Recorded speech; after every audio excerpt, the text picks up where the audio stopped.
Good morning, ladies and gentlemen. If you would please rise and welcome our graduates.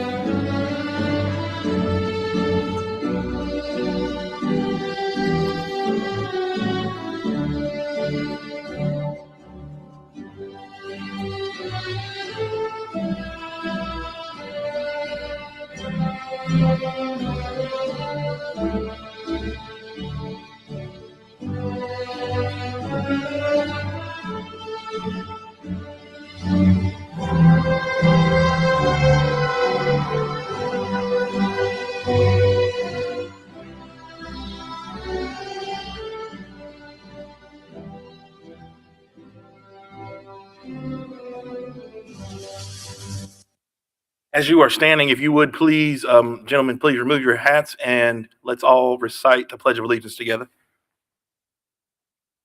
I pledge allegiance to the flag of the United States of America, republic for which it stands, one nation, under God, indivisible. You may be seated.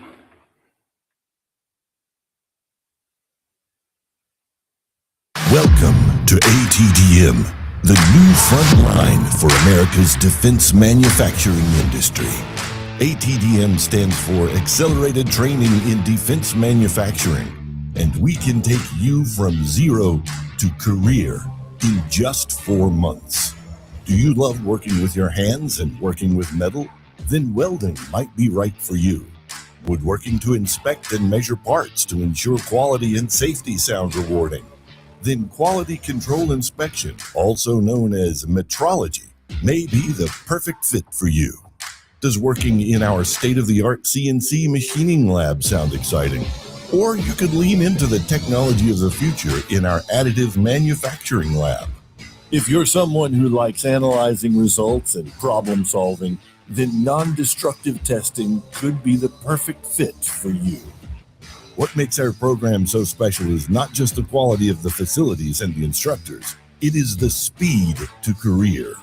We prepare you to enter the workforce in just 4 months with no prior experience required. To learn more, visit us online at atdm.org.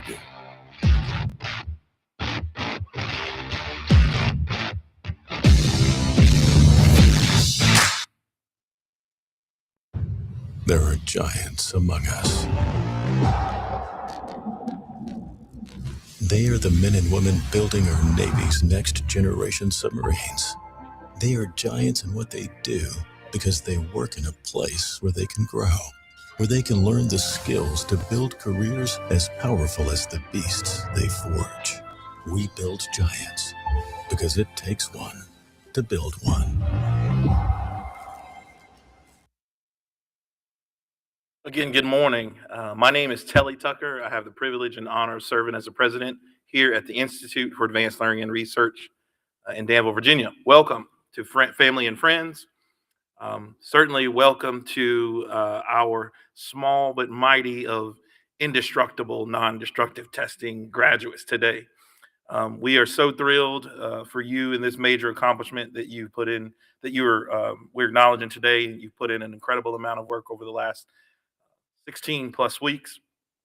And our guest speaker today already told me that this group was bragging about they're the longest tenured group in Danville because they had to serve over 2 holidays. So nonetheless, and you came back. How about that?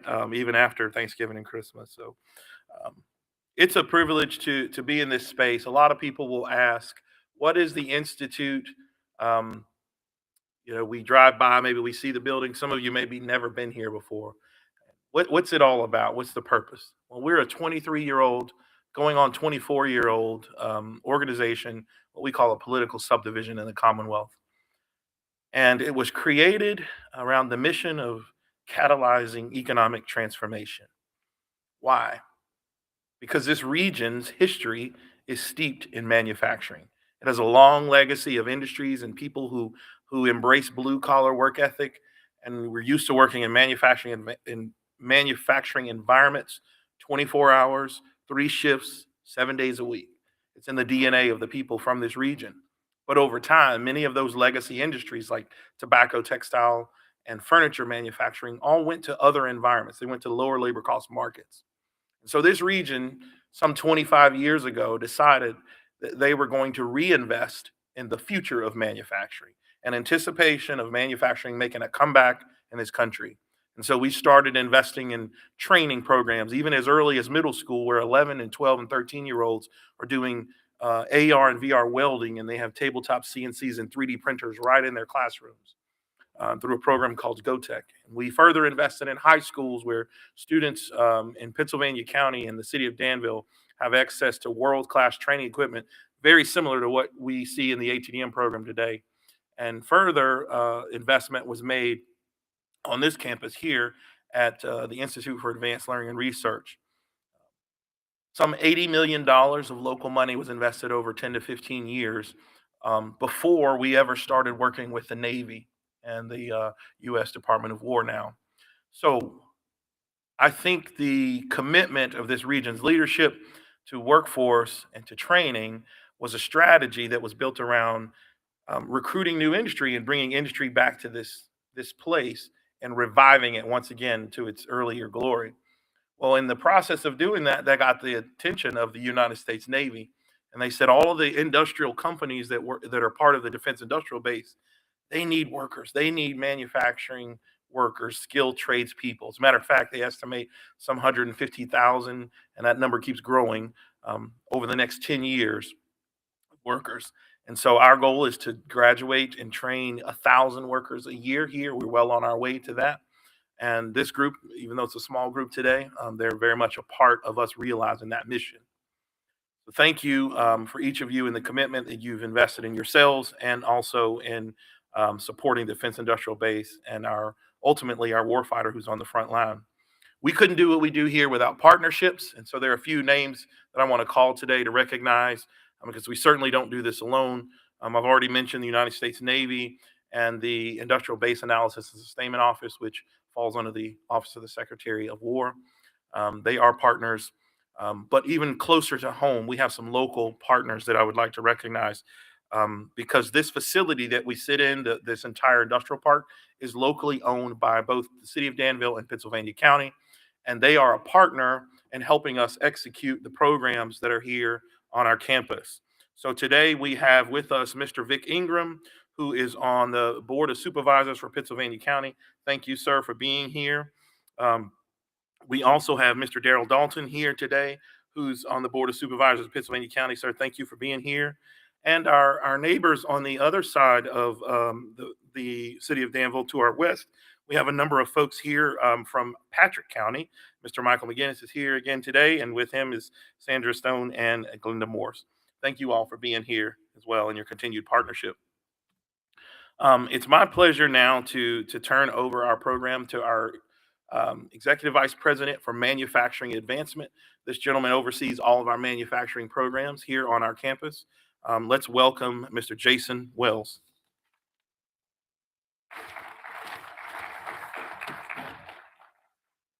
Thank you. I get the distinct honor of addressing this group when they arrive on campus and as they're departing, but certainly see them in the hallways. So it's a real privilege and that I take extremely serious. And so I always try to craft a unique message for each graduation. To me, it's important that each group gets their own message. And today is very unique because we have one specific skill path. We train in 5 skill paths, but today we're recognizing our non-destructive testing professionals. So today it's estimated that there are roughly 70,000 non-destructive testing professionals in the United States. 70,000. In a nation of more than 330 million people, that means less than 1/10 of 1% of the population possesses the knowledge and skills that these folks now carry. You are rare and you are needed. Nearly 40% of the current NDT workforce is approaching retirement age. At the same time, the United States is projected to need more than 72,000 NDT professionals within the next 5 years, facing a shortage of 15,000 qualified technicians by the year 2030, right around the corner. That means the future of this profession is not somewhere far off in the distance. It is sitting in this very room amongst us.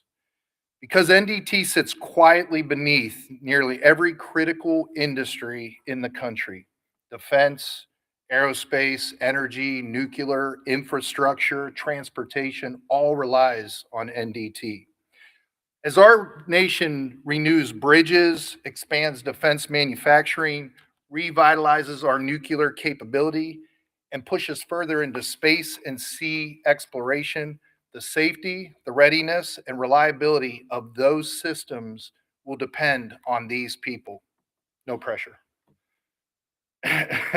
So anybody that I see some of the staff here, anybody that knows me knows I'm a history buff. So I always like to share a history fact. So this is my history fact for today. I remember this because I'm going to age myself. It was the year I graduated high school. In 1988, an aging Boeing 737 operated by Aloha Airlines took off from Hilo, Hawaii. At 24,000 feet, something catastrophic happened. A section of the aircraft's roof, nearly 20 feet long, ripped completely off the plane mid-flight. It wasn't an engine failure, it wasn't weather, it wasn't a pilot mistake. It was something invisible. Tiny fatigue cracks had formed over the pressurization cycles in that aircraft, hidden beneath bonded lap joints. No explosion, no fire, no warning, just metal quietly giving up. One flight attendant was tragically lost, but 89 passengers survived. That moment changed aviation forever. Investigators discovered the cracks were too small to be seen with the naked eye. Traditional visual inspection could not have detected them or given them any sort of warning. And so the industry turned to something stronger than sight. It turned to NDT. Eddy current inspections, ultrasonic testing, structural health monitoring have all become standard in aircraft maintenance now. Methods that allowed inspectors to see inside the metal without cutting it open. Since the addition of modern NDT practices, aging aircrafts now fly safely for decades. Catastrophic structural failures of that kind have become extremely rare, and entire fleets are safely life extended. Today, every commercial aircraft you board has undergone extensive NDT inspection, 100 and hundreds of times throughout its life. You will never see it, you will never hear about it, but you better be thankful for it. But it is the one primary reason airplanes don't fall out of the sky due to fatigue failure. And the same invisible risks exist everywhere. So any of you that drove across a bridge to get here, be thankful for NDT, I promise you that. Metal rarely fails loudly at first. It fails quietly before it fails catastrophically. NDT is how we find the whisper before the scream. NDT is not a support function. It is a safety system. It is a readiness system. It is an economic system. And most importantly, it is the difference between a failure that is managed and a failure that becomes tragedy. Every person in this country lives in a safer world because of skilled tradespeople who choose to show up each and every day and take their responsibility to their craft seriously. That responsibility now belongs to this group of individuals, to all of you, to our newest professionals in the trade. I'm a skilled tradesman myself. I started out as a journeyman tool and die maker. So I am proud, I'm deeply proud and deeply honored to be here and to be able to share how important it is that what you do to all of us in this room every single day, how critical your skills are needed, how important it is. You're like Liam Neeson now, you got a very specific set of skills. As you move forward, take pride in your craft. There may never be a parade for what you do, no headlines for the inspections you perform, no applause for the disasters that never happen because of the work that you do. But you will know at the end of each day, you'll be able to look at your work and say, someone got home safely because of what you do. So thank you and congratulations.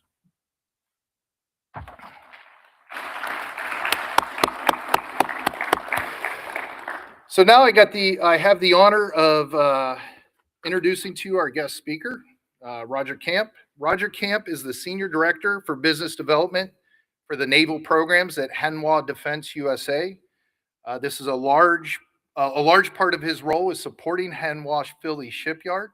After completing his undergraduate degree at Vanderbilt University, Roger served on 4 ships in the United States Navy as a surface warfare officer for 20 years, with much of the last half of his Navy career spent in missile defense. He spent 2 years at General Dynamics working common display systems and littoral combat ship programs before spending 7 years at Raytheon working on missile defense issues. He spent 5.5 years at General Atomics Electromagnetics before joining Hanwha in February of 2025. Roger has been involved with the National Shipbuilding Research Program since 2019 and is also the president and chief executive officer of the American Shipbuilding Suppliers Association. We're very honored to have him here today, so please join me in welcoming Roger Camp to the stage. Thank you, Roger. Appreciate it. Thanks for being here.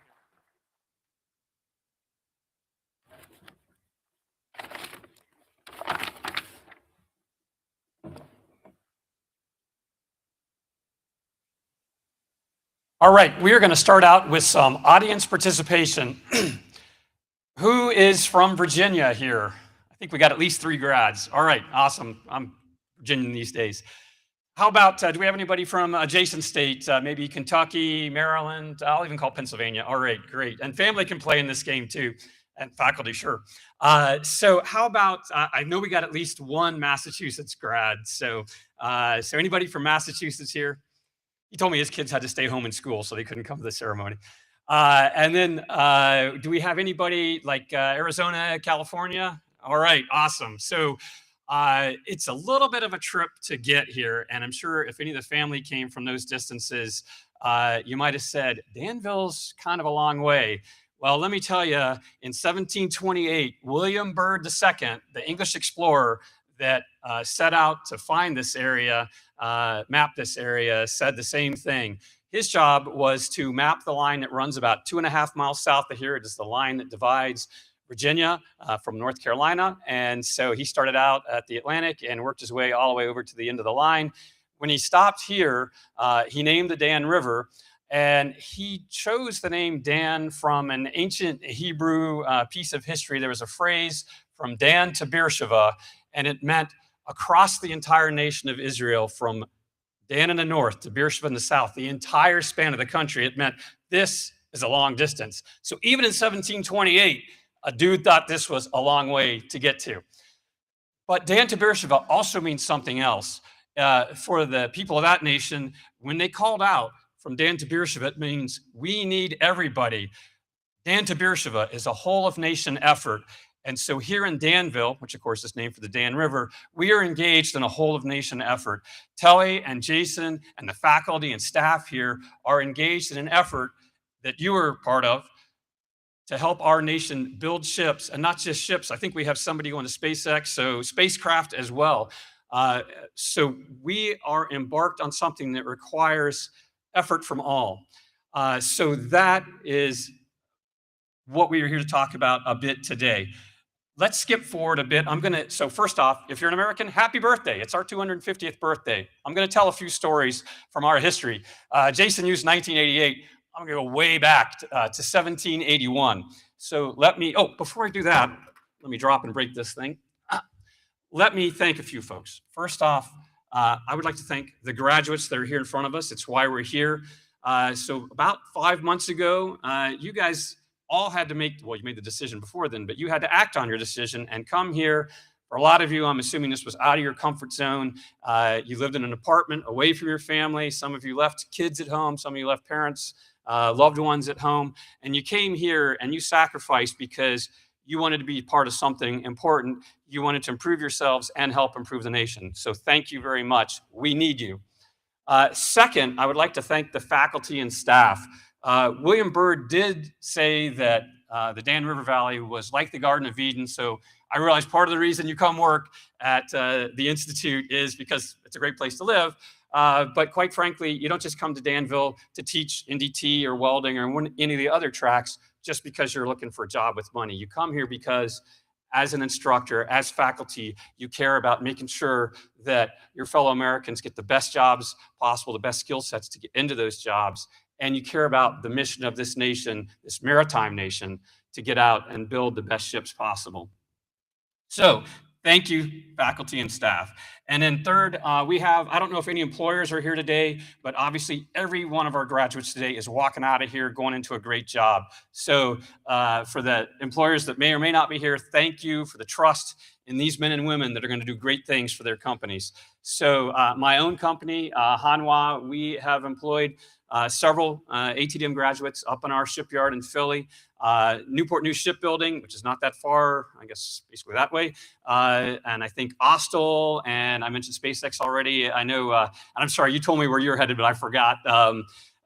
So we've got a bunch of different employers that have said, we need this talent. So thank you to those employers. And also, Jason mentioned earlier some of the guests we have that are here representing the local community and government. So thank you for hosting these great young men and women that are heading out. And then also family and friends, and I think you guys are kind of mostly hiding out in the back of the school bus there. Thank you for supporting your graduates. I know that this was a sacrifice, not just for them. And as Telly said, thanks for coming back after Christmas and not just staying home. So thank you to the families. We know that this was a sacrifice, not just for you, the graduates, but also for family members that supported. So thank you. So let's move on to three key things I'd like to share with you related to the history of our nation. So, I skipped over this. I'm going to brag about my yard for a second. This is actually a pretty unique picture. This is two ships. On your left is a ship called the State of Maine, and she is going to go out. We're getting ready to deliver her. She will go to the Maine Maritime Academy, and because we're still building Texas Maritime Academy ship, Texas Maritime Academy and Maine Maritime Academy cadets are going to be on that ship you see to the left. They're going to go out for almost 2 months in May, and they're training to be our future merchant marines. So the kind of ships that you guys are going to help build are going to make sure that this maritime nation has the mariners to get the ships underway. And then on your left, I guess, the ship that's closer to me on this screen is a ship called Lone Star State, and that's going to go to Texas Maritime Academy. Her cadets are going to have to ride the other ship this summer, and then we deliver that ship later this year.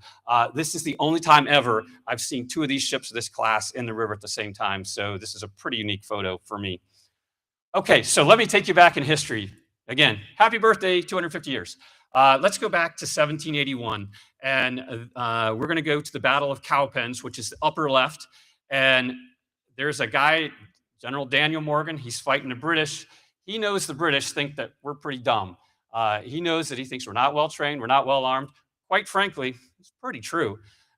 So Morgan takes the most untrained guys and puts them in the front. The Brits attack them. They push them back. They're like, we got this. The Brits go charging ahead. They go break a second line, and they get to the third line, and that's where we crush them. So and this Lieutenant Colonel Bannister Tarleton, who's the evil villain in The Patriot, if you've ever seen that movie, he gets pushed back. He escapes barely, but we capture most of his troops. And so Morgan and the Southern Continental Army, the Patriots, not the ones that just lost the Super Bowl, but other Patriots. Sorry, that was a joke. Come on. I guess there's hey, I'm an Eagles fan, so sorry, Patriots fans. But at any rate, so we get from Cowpens, but we realize Lord Cornwallis, with a much bigger army, is headed our way. So the Americans, with their British prisoners, they beat feet. And they are headed here to cross the Dan River. And so this is called the Race to the Dan, thus the headline, Run Your Race. So I'm going to talk to you about the folks 250 years ago, but it's relevant to us today as well. So Morgan and his troops basically are headed out from Cowpens, having won the victory. That's about, call it 3 hours south of here. driving. And we know this because my wife and I drove that route yesterday, not intentionally, just happened to go. And so about an hour and a half south of here driving is a place, Cohen's Ford. It's where the the Continentals crossed the Catawba River. The British in hot pursuit. Tarleton, who's ticked off and had to flee the scene of battle, that's him there in the center, raising his sword, racing across the ford. North Carolina militia are defending the far side of the ford. Their colonel gets killed. The Brits wipe out the militia. They press on. But the militia have delayed the Brits long enough that the main army escapes. The main army continues north, and they get to the Dan River. And actually, 30 minutes east of here, down the Dan, is a town called South Boston. Between South Boston and where we are sitting right now is where the Continental Army crossed the Dan. Now, we had to trick Cornwallis a bit. We tricked him into thinking that we were going to cross this place called the Fords of the Dan. We actually used boats to get across, and smart guys that we were, we took the boats with us. So, and it's in writing. There's this report to General Washington at 5:20. General Greene has gotten the cannons, the horses, all the troops across. The rear guard gets across 2 hours after the rear guard gets across. The Brits show up. There's no boats. They can't get to us. So, for our graduates, you've been here in Danville preparing for the next phase of your career. That's what almost 2 weeks ago in 1781, that's when it was Valentine's Day, actually. Oh, by the way, these reenactment pictures, upper right, lower left, those are modern. Free advice for graduates and anybody else in the room. On Valentine's Day, if you are thinking of suggesting to your spouse or significant other, hey, for Valentine's Day, let's go dress up in 200 years out-of-date clothing and cross a muddy river on a really cold winter day and potentially drown, I don't think that your potential date is going to react with, that's brave, patriotic, smart, romantic. I don't think they're going to say any of that. So I don't know that I recommend doing a reenactment on Valentine's Day in a muddy river, but these guys did. So they get across the Dan River, and they basically recuperate. They get the prisoners moved off to a prisoner of war camp, and off they head. Now here's where it gets a little rough. They cross back over the Dan River to a place about an hour south of here, Guildford Courthouse. And we lose that one. We show up, and Cornwallis beats us. But the victory is so bad, he loses so many soldiers that he says, I'm giving up on North Carolina. And he goes to the lower right, and for you guys going to Newport News Shipbuilding, you won't be that far away. That'll be commuting from you. That is Yorktown. So because we got across the river at the Dan, because we lost at Guilford, that led to Yorktown. And 6.5 months from now, if this year was 1781, 6.5 months from now, we would pin down Cornwallis and the rest of the British Army, and that is the last major battle of the Revolutionary War. It continued on for a couple more years, but basically 6.5 months from now, because of what happened here in Danville in 1781, we would go on to defeat the British. So when you run your race, yes, you are here in Danville now. You had to work to get here. You still have a lot of work ahead of you. Your Guilford Courthouse is ahead of you.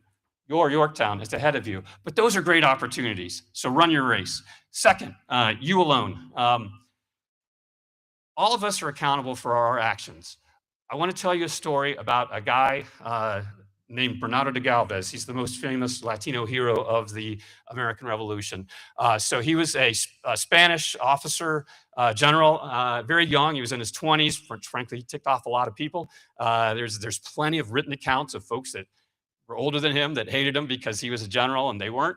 But so he is the governor of Spanish Louisiana, and it's still 1781, different part of the country, not near here. He starts fighting the British. His job is to take the British and push them out of West Florida, which was basically everything east of the Mississippi, all the way to east of Pensacola, basically the Gulf Coast. So he starts out in the swamps, and if you've been to New Orleans or any place around there, you know it can be pretty swampy. He pushes the Brits out from there. He moves on to Mobile, and I think we got at least one person going to Austell. All right, we got so Austell's on Mobile Bay. So this is your history too. So a year ago, again, we're in 1781. So basically a year ago, March of 1780, Galvez pushes the British out of Mobile. And then his plan is get to Pensacola and one last push, get the Brits out of Pensacola. His fleet gets wiped out by a huge hurricane. It's called Solano's Hurricane for the admiral that basically got his ships wiped out. So they delay a year, delay of game. So Galvez finally gets to Pensacola. He basically leaves without having official orders. The orders showed up later, but he left without having official orders from the Spanish government to go attack Pensacola. But he talks a bunch of people into going. And in this upper right picture, well, actually, let's do the center picture, center top. So Galvez is on the beach at Santa Rosa Island. Anybody here ever been to the beach and built a sandcastle with your kids, or maybe you built a sandcastle yourself? Now imagine you built that sandcastle and there's dudes firing cannonballs at you. That is the level of fortifications that Galvez has. He is on a beach without fortifications except what he can build. And so that's that center top picture. His job is he wants to get the Spanish fleet past the island in an upper right picture into Pensacola Bay and attack the British fortifications. Problem is, the Spanish Commodore is this guy Calvo. Calvo takes his flagship, the San Ramon, runs it aground, like call your insurance agent, your car is really damaged, hard aground. He gets his ship off the sandbar and says, forget this, I am not taking the fleet into Pensacola. Well, Galvez can't win without that. So Galvez sends this lower left picture. He takes a cannonball that he's getting shot at with cannonballs while the Spanish fleet sits off the beach out in the Gulf. They're not getting shot at. He's getting shot at. He takes one of his young junior officers, gives him a cannonball, sends him to Commodore Calvo and says, in front of Calvo's people, hey, if there's anybody that's brave and courageous that would like to come get shot at with cannonballs and help us win, we'd love to have you. So, of course, huge insult. The Calvo gets all ticked off. He sends a message back, hey, Galvez, next time send a sailor, not an officer, so I can hang him from the yardarm for being so rude. So, of course, this is not exactly great joint operations. So Galvez, instead of doing something reasonable, he says, and if you see there's 3 little ships on the north side of Santa Rosa Island, he's got 3 ships. They're small, 2 gunboats with 1 gun each, 1 cannon each, and then 1 brig, which had a few cannons. They are not big, massive ships of the line, like the San Ramon with 72 cannons. He's got a few cannons.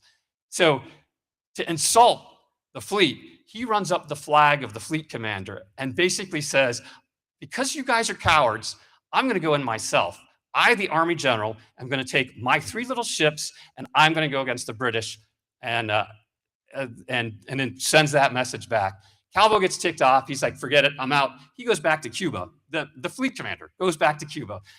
The frigate commanders, the guys that command the smaller ships, they take the insult the way it's intended.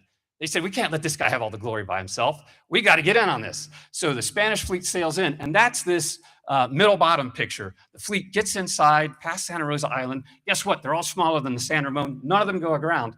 Also, guess what? It turns out the British hadn't invented a cannon at that time that pointed down.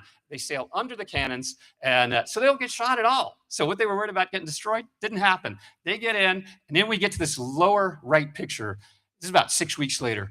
The British are fighting to defend Pensacola, and this big explosion happens in the upper left of that picture. That's the Crescent Fort. Galvez's immediate subordinate runs in, and basically in the ensuing chaos, they take that position, and then they load their cannon, and they start shooting into the rest of the British positions. 2 days later, the Brits know they can't win. They surrender Pensacola. Galvez has basically won the entire West Florida province away from the British in this 2-year campaign. Why do you care? Galvez gets recognized by the King of Spain. That he makes him the Count of Galvez. He gives him a shield, a crest. The motto of the crest is Yo Solo, I alone, in recognition of the fact that when the rest of the Spanish fleet did not step up, Galvez went in and defeated the enemy, I alone. So there are going to be times in your life that you have to do things where nobody cares but you. It's going to be your job alone. If it doesn't get done, the only person that's going to get blamed is you. That's just a fact of life. It may not be the most motivating, but the fact is we're all going to be accountable for stuff that we may or may not be able to do. We'll talk about that in a second. You still have to get it done. So Galvez got recognized, Yo Solo, I alone, for being able to act when people around him were not acting. But even Galvez, he got shot and he wasn't able to fight towards the end. His deputy was a guy named Espeleta. If you go back into the Spanish documents, Espeleta is specifically called out by Galvez as, I couldn't have done it without this guy. So even though Galvez's motto is Yo Solo, I alone did this, even Galvez said, I needed help. And that's something we all have to think about. To be honest, early in my career, I didn't like to do that. When I was in my 20s, I was like, if I ask for help, it's a sign of weakness. Today, I would tell you, if you ask for help, it's a sign that you're trying to do something bigger than yourself. You're trying to do something beyond your skill set. You're testing yourself. You're going beyond. You may need somebody like one of the guys up here that's just had more experience than you, and you don't know the answer. You may need their help, or you may need somebody sitting next to you, where you say, "Hey, I don't think the person I need help from knows any more than I do, but I need their help because I need another set of hands to get this job done." So you have to think, yes, you alone, I alone am accountable, but you're not isolated. And let me tell you a story. I realize I'm telling these Revolutionary War stories, and some of you may be like, yeah, okay, some dude in a tricorn hat, thanks. So let me tell you a personal story of mine. About 10 years into my career, I had, in the Navy, we get these things called fitness reports. They're like report cards. Well, imagine you got a report card that said, hey, you're not graduating from 5th grade to 6th grade. We're not sure you should be trusted to do much at all. I got a really bad report card. And I was pretty upset about it because I didn't see my career moving forward at that point. Obviously, I'm 36 years into it, so I managed to live another day past that. But so I get this really bad report. I can't talk to my subordinates about it. I got 110 folks working for me. I can't tell them about it. I got to be game on, just like you guys have to be game on when you're at work. I can't tell my peers about it. They're the ones that got ranked number 1, 2, 3, 4 when I got ranked 5. And I can't tell my bosses about it. They're the ones that gave me the really bad ranking. And I don't have any mentors in the area. This is in Norfolk. And my family's 3.5 hours away. I don't have anybody that I feel comfortable talking with. So I call up this young woman who I've been on 2 dates with, and she knows nothing about the Navy except what she's seen on like Cops or something like that. And so I ask her, and she's running a camp for the disabled. She's the director. Not really a job you're supposed to leave in the middle of the day. I asked her to have lunch with me because I'm like, I got to talk to somebody about my headache, about like how miserable I am and how I just want to quit, but I can't. So I call this young woman up. She, for whatever reason, goes to lunch with me. She listens to me. I recover. I go back, get back to work, leading my team. I tell that story because you're going to need people that can help you. And like I said, she didn't know anything about the Navy. But she, at that moment, was a huge help to me. And you may have family here in the room, and your family member may not understand. Like we jokingly say, I can't even spell NDT. They may not understand what it is that you're doing, but they may be a source of help to you. I cite that specific one because that young woman that was willing to go listen to me whine about my bad day after 2 days, she's sitting right there. I do owe her a pretty nice 25th anniversary trip coming up. So I just want to point out that you have to draw help from all sources, people that know more than you, people that maybe don't know as much as you, or people that may not know anything or have an interest in what you're working on, but you need their help. So you alone are accountable, but do not think that means you have to tackle every problem without drawing on help from others. Let me give you one third point, and then we'll wrap it up. So the next one is hold the line. This is something we say at our shipyard, Hanwha Philly Shipyard, up in Philadelphia. Crazy, I know. But that's not something that we came up with. People have been saying hold the line for quite a while. When we say hold the line at the shipyard, what we are saying is every day, something's going to go not according to plan. Something's going to go wrong. Something's going to cost more than you planned on. Your job is to figure out how you recover. Now, this part of it, honestly, is a little depressing. I'll tell one story. One of my colleagues was getting pretty frustrated with me. I grabbed a couple of his engineers. I didn't understand why he was, and he kind of told them he didn't appreciate what I was doing. So I went to see him because it's like, it's not their fault. I grabbed his people. It's my fault. I went to talk with him. He's Korean. He's one of the expatriates that works in the shipyard. And it turns out that he was frustrated with me because I grabbed his people that he was trying to hold the line with, trying to get a job done on time with, and he'd sacrificed vacation, and I went and grabbed his people. So I gave his people back. That was obviously more important.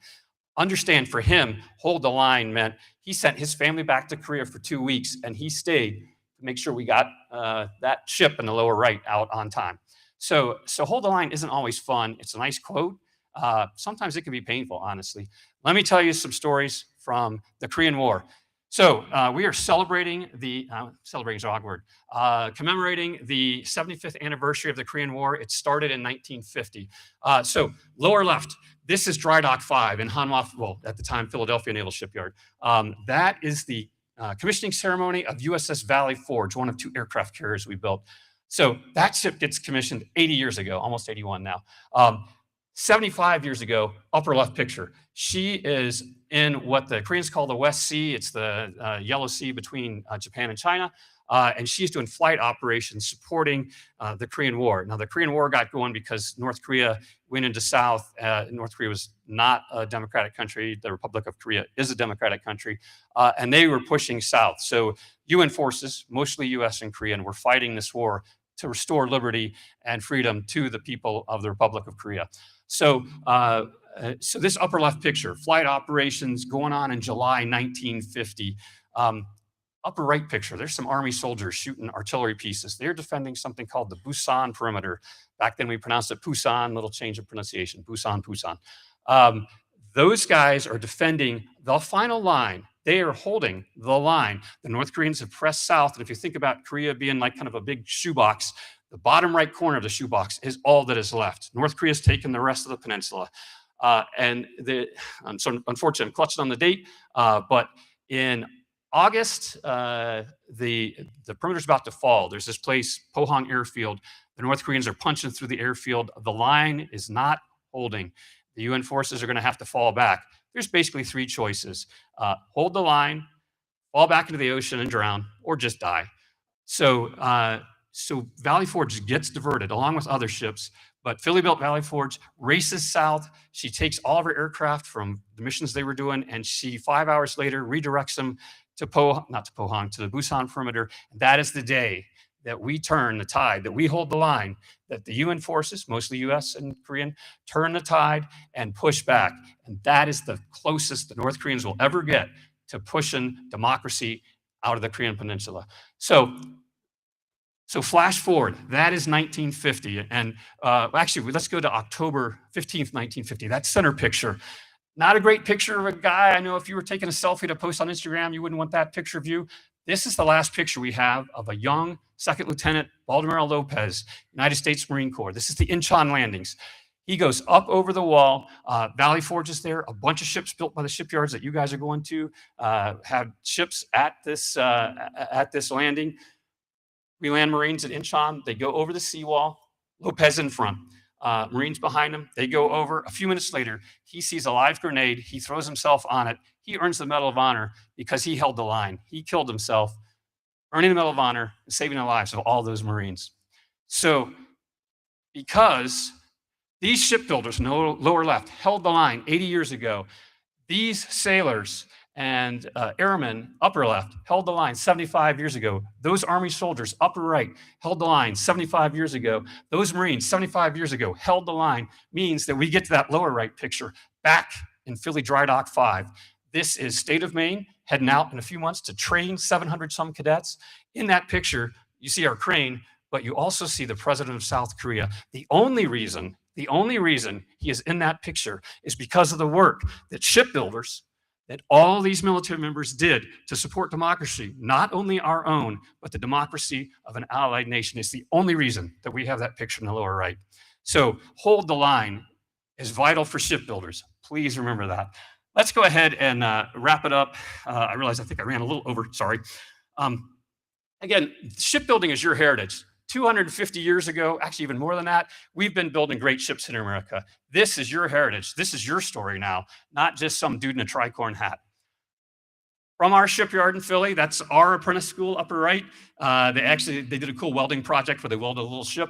Our yard, but not only Philly, shipbuilders all across America that are part of our association, Philly shipbuilders and American shipbuilders say to you, thank you and congratulations.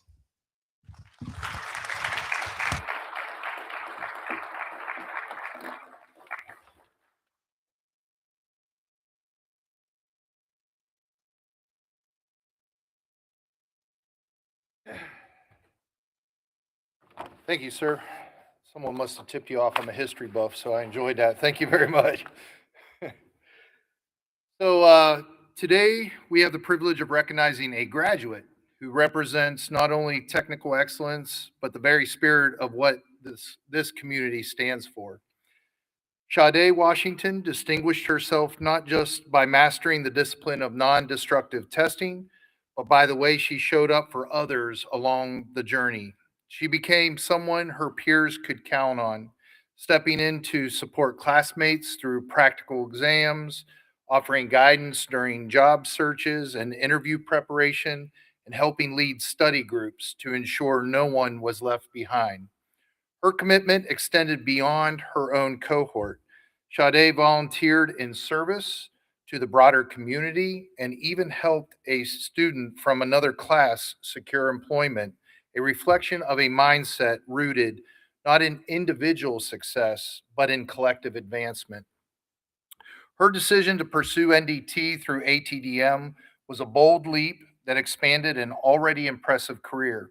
Raised in Detroit and grounded in precision and quality, Sade has contributed to prototype systems at General Motors, defense aerospace components, advanced lithium ion batteries supporting Formula One and Ferrari performance, and rail car inspections for the Washington, D.C.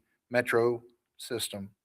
Now she begins her next chapter with Albers Aerospace, carrying forward not only skill, but leadership, service, and purpose. Please join me in welcoming Sade Washington.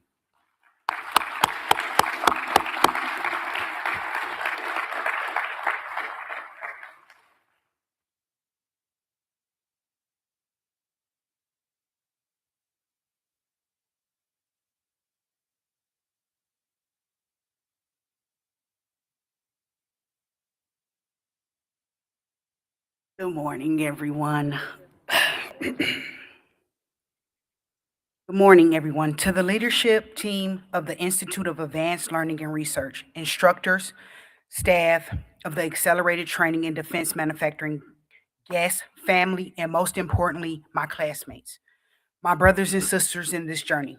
Today, we graduate. We're here and we made it. As And standing here as your speaker, I'm overwhelmed, not just because we made it through 16 weeks, but because of what those 16 weeks represent.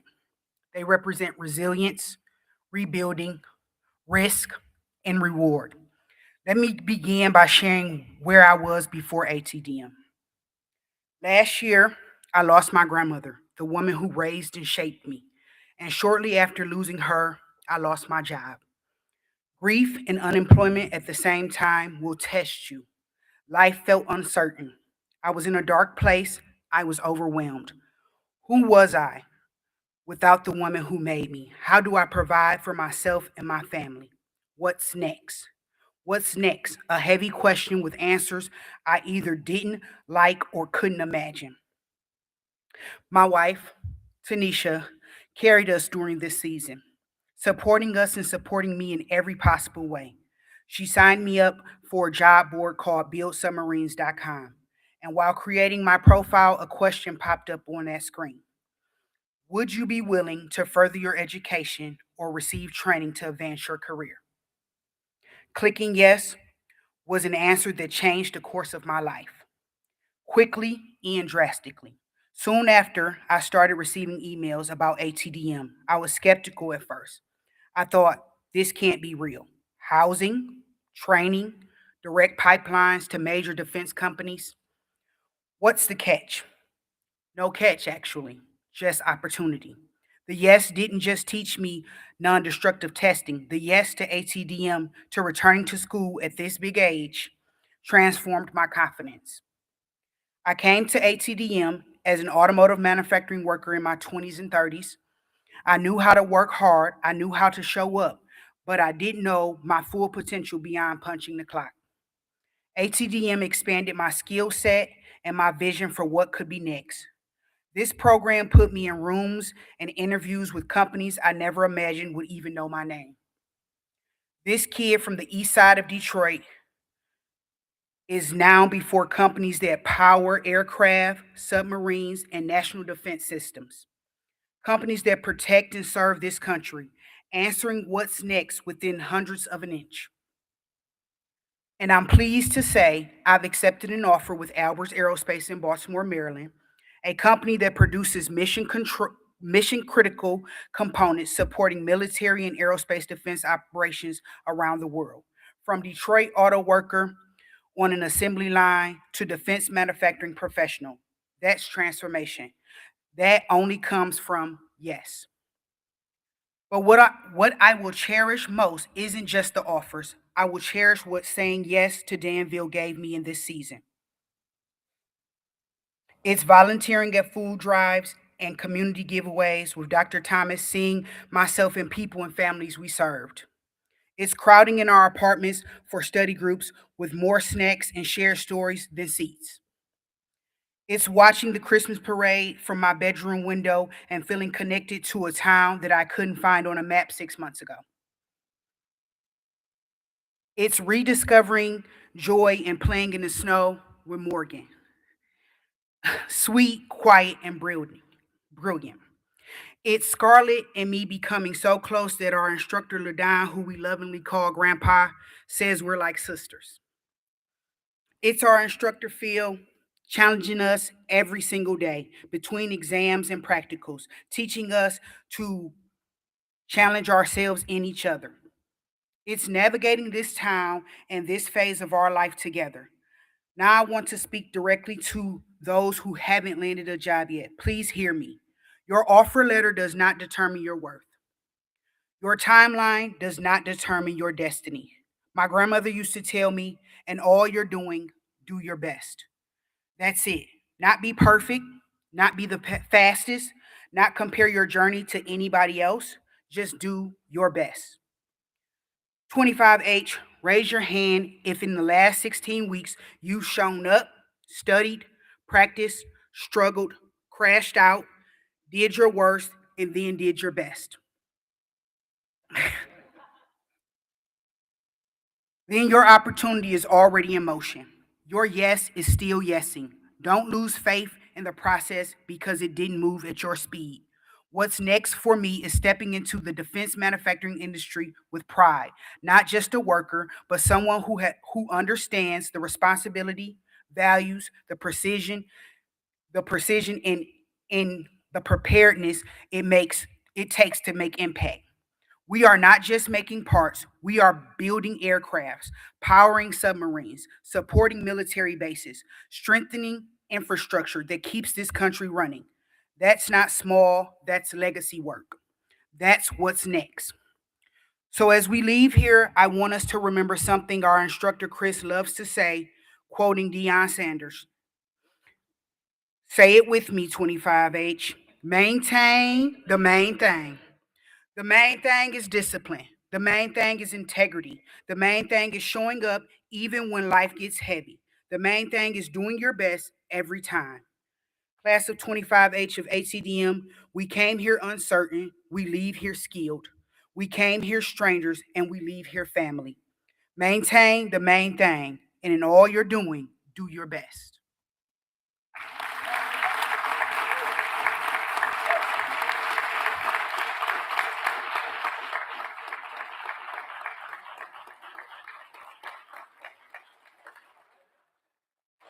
Great job. Great job. Very good. It is my great honor and privilege to welcome you all again to the ATDM graduation ceremony for our incredible non-destructive testing graduates, who I'm proud to say at least half of them that are graduating volunteered for more than 2 community service activities within the Danville community. So that says a lot about their time. Today, we recognize a group of graduates who chose a path that demands precision, discipline, and grit. The ND2 program at ATDM is not for the faint of heart. It requires focus, it requires technical mastery, it requires showing up every single day, ready to learn, adjust, and rise to the standard. Each name you're about to hear represents long hours in the lab, intense focus, technical precision, early mornings, and late nights, moments of challenge and moments of breakthrough. With every name call, you're witnessing someone who is stepping into an industry where excellence matters, where safety depends on accuracy, and where their skill will strengthen companies and communities. So I need your help this morning. When you hear each name, let's celebrate loudly. Even though we're small, we're still mighty. Because these graduates have earned this moment. The future of advanced manufacturing and inspection starts here. Before I begin naming the graduates, I would like to recognize our great instructors that have worked with this group. Faculty, as I call your name, there's 2 here, but the others are working. Please stand to be recognized. Mr. Christopher Carter, NDT instructor, who is not present, if you can give him a hand clap.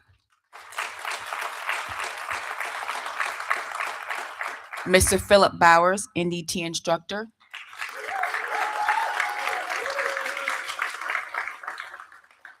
Working in the class with the group now, Mr. LaDon Watkins, NDT instructor.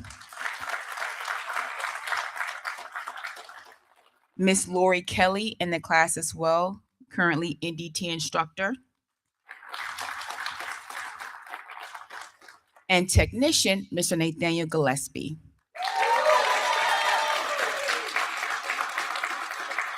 Students, please stand and follow Sherry to the side to be recognized. Now, I would like to welcome to the stage instructor Philip Bowers and technician Nathaniel Gillespie.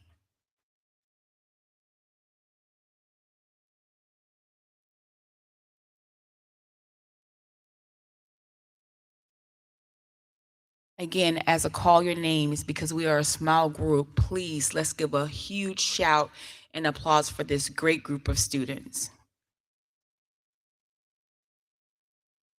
First, Curtis Klinkenbeard Jr.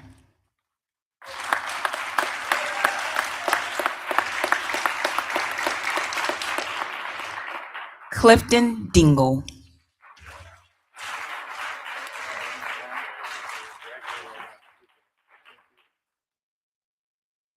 Giovanni Flores.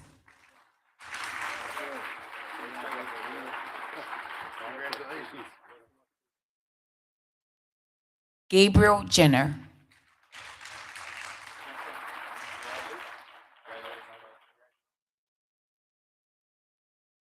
Casey Hansen.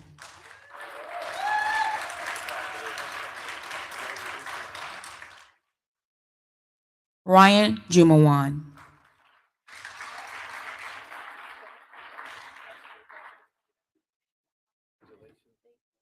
Adam Lackey.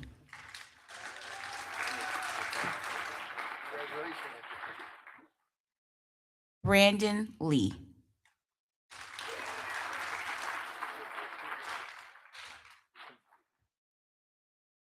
Alexander Luna.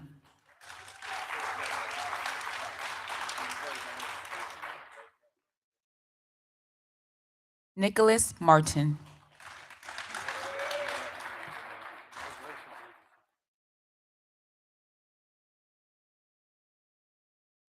Josiah McCray.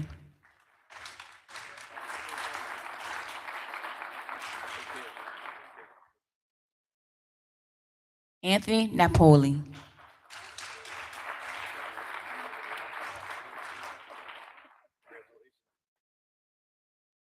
Morgan Patan.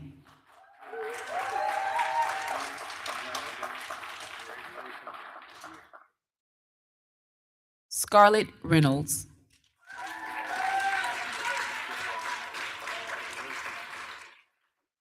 The next name I'm about to call literally had to travel across country to begin his employment with SpaceX, Cody Vaughn.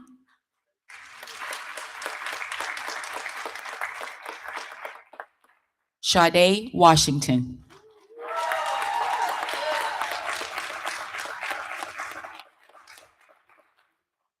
The next name I'm about to call is absent today. Their name is Carrie Williams.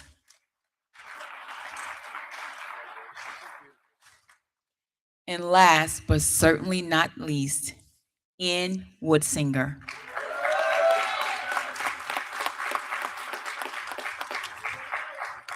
Let's give another warm and big applause for this group of NDT graduates.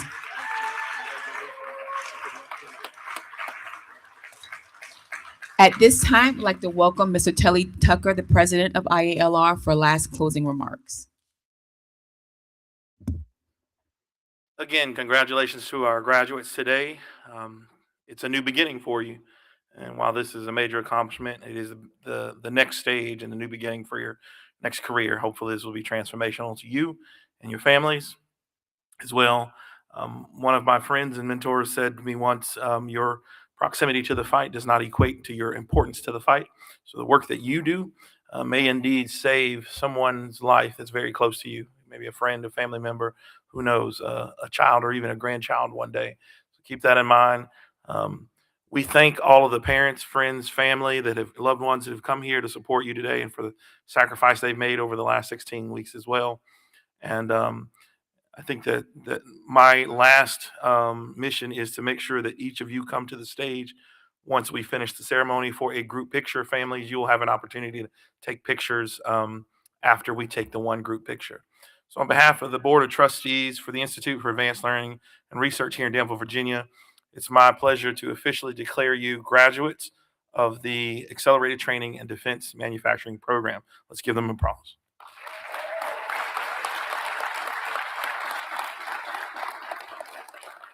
This officially concludes our program.